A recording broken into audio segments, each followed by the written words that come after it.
ప్రవర్తిస్తున్నారంట. లడ్డు కలుషితమైంది అంటున్నారు. కల్తీ నెయ్యితో తప్పు చేసి ఉంటే సర్వనాశనం అయిపోతాం, రక్తం కక్కుని చచ్చిపోతాం. మీ నాశనం మొదలైంది. రెండోది, అది భగవంతుడికి వదిలేస్తున్నాను. వైవి సుబ్బారెడ్డి గారు విచారణకి రావాలంటే రికార్డులు ఆయనకి ఇవ్వాలంట.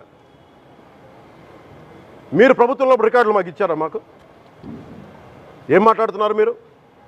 మీరు కూడా విచారణకి సిద్ధంగా అండి. అసలు ఈవో ధర్మారెడ్డి గారు, ఆ మనిషి గాయం.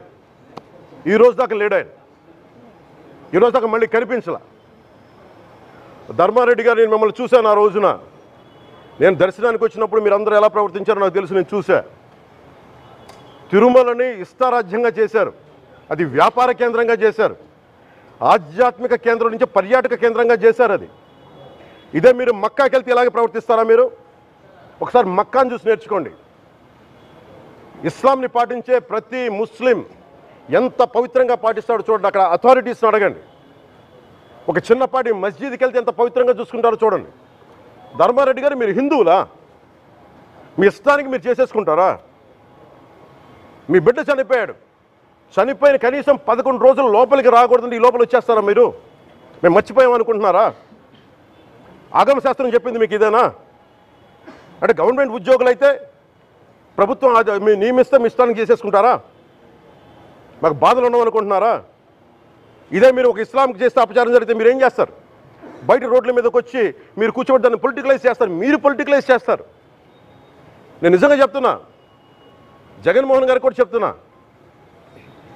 మీరే కనుక, నేనే కనుక సనాతన ధర్మం మీద పోరాటం చేయాలని నన్ను ఆపేవాళ్ళు ఎవరు లేరు ఈ దేశంలో, గుర్తుపెట్టుకోండి. నేను కనుక సనాతన ధర్మం కోసం నేను పోరాటం చేస్తే చచ్చిపోవడానికి సిద్ధం నేను.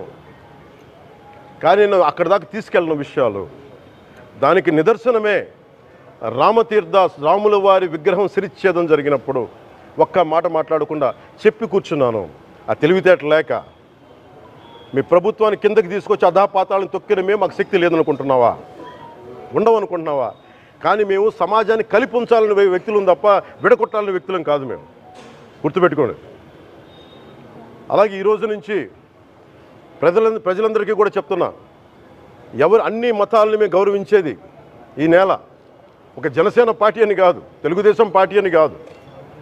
మీరు ఏ పార్టీలకు సంబంధించిన వైసీపీలో ఉన్న హిందువులందరూ ఏం చేస్తున్నారు? మీరందరూ పోటీ పడ్డారు కదా తిరుమలకి వెళ్ళడానికి. మీరు మర్చిపోయారు, అది ఇందులో ఈ పాపం మీకు కూడా వస్తుంది, ఈ పాపం మీకు కూడా తగులుద్ది.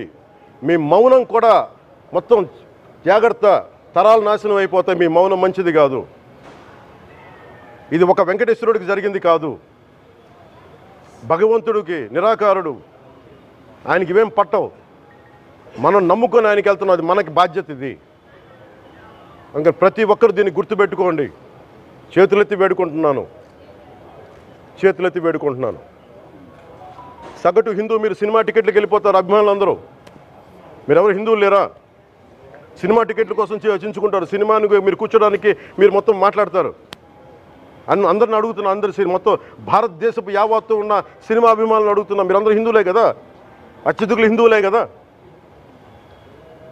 మీకు బాధ్యత లేదా? మీకు మీ సినిమా హీరోలు, నేను కూడా హీరోనే. నన్ను మించి దేశాన్ని చూడమని, సనాతన ధర్మాన్ని చూడమంటున్నా. మీ కన్వీనియంట్గా కూర్చోబెట్టి హీరోలను ఎత్తడం కాదు, నన్ను ఎత్తడం కాదు. ధర్మం విఘాతం కలిగినప్పుడు ధర్మానికి మీరు మాట్లాడటం మీ బాధ్యత. నా తరం మేము కష్టపడుతున్నాం, ముందుకు వచ్చాం. ఎవరి కోసం పడుతున్నాం ఈ కష్టాలు? మాకు సరదా కాదు. ప్రతి ఒక్కరి ఇష్టానికి వచ్చి మాట్లాడుతూ ఉంటే బాధ కలుగుద్ది. అయ్యప్ప స్వామి దీక్ష చేసే వాళ్ళ మీద ఎంత ఇష్టారాజ్యంగా మాట్లాడతారు. ఇదే మీరు ఎవరన్నా సరే ఇస్లాం మీద మీరు గొంతు ఎత్తగలరా? ఎందుకంటే రోడ్ల మీదకి వచ్చి కొడతారని మీకు భయం, అందుకు మీరు మాట్లాడరు. హిందువులు అంటే మెత్తని మనుషులు కదా, తోటి హిందువు కదా, మీరు ఏదైనా మాట్లాడచ్చు. మీకు నమ్మకాలు లేకపోతే మీరు ఇంట్లో కూర్చోండమ్మా. మీకు నమ్మకాలు లేకపోతే ఇంట్లోంచి బయటికి రాకండి, మమ్మల్ని ఏం అనకండి. మేము ఎలా పూజా విధానం ఎలా చేస్తాం, అలాగే ముఖ్యంగా ఫిల్మ్ ఇండస్ట్రీ కూడా నేను తెలియజేస్తా ఉన్నా. దీని మీద మీరు మాట్లాడితే మద్దతుగా మాట్లాడండి, లేదంటే మౌనంగా కూర్చోండి. అంతేగాని మీ మాధ్యమాల ద్వారా అపహాస్యం చేస్తే మటుకు ప్రజలు మిమ్మల్ని ఎవరు క్షమించరు. ఎందుకంటే చాలా డీప్ పెయిన్ ఇది. మీరు లడ్డు మీద జోక్లు వేస్తున్నారు. నేను ఒక సినిమా ఫంక్షన్లో కూడా చూశాను, laddu is a sensitive issue అని. Don't you ever say that. Don't you ever try day to say that, please. I respect you as actors, but when it comes to Sanatana Dharma, please, you have to think 100 times before you saying a word. One comment. Thank you. ఇక్కడికి విచ్చేసిన పత్రికేయ సోదరులకి సోదరీమణులందరికీ నా హృదయపూర్వక నమస్కారాలు. ప్రాయశ్చిత్త దీక్ష ప్రారంభించింది 3వ రోజు. నేను ఎప్పుడు కూడా చాలా చిన్న వయసు నుంచి సనాతన ధర్మాన్ని పాటించేవాడిని. మా ఇష్టదైవం ఆంజనేయ స్వామికి ఎప్పుడు రామభక్తులం. మేము ఎప్పుడు భక్తి, ఆధ్యాత్మికత ఇవన్నీ కూడా ఇంట్లో ఇది మా స్వవిషయం అని చెప్పి ఎప్పుడు దీన్ని లోపలే పెట్టుకుంటాం తప్ప, లేదంటే అవసరమైన సమయాల్లో, పూజా సమయాల్లో, పండగల సమయాల్లో చెప్పుకుంటాం తప్ప దీనిని ఈ రకంగా చెప్పుకునే పరిస్థితిని ఎప్పుడూ మేము అలవాట్లేదు. ఈ సగటు హిందువులో ఉన్న విధానం ఇది. ఎందుకంటే ఈ దేశంలో ఉన్న సగటు హిందువుకి ఎప్పుడు భయం ఉండదు. సగటు హిందువుకి ఏ రోజు కూడా ఇంకొక మతం మీద కానీ ఇంకో వ్యక్తి మీద కానీ ద్వేషం ఉండదు. విజయనగర సామ్రాజ్యం నుంచి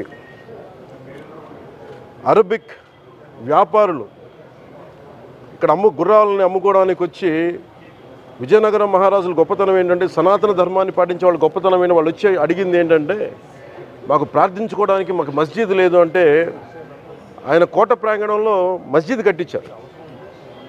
సనాతన ధర్మాన్ని పాటించే వ్యక్తి తాలూకు విలక్షణం.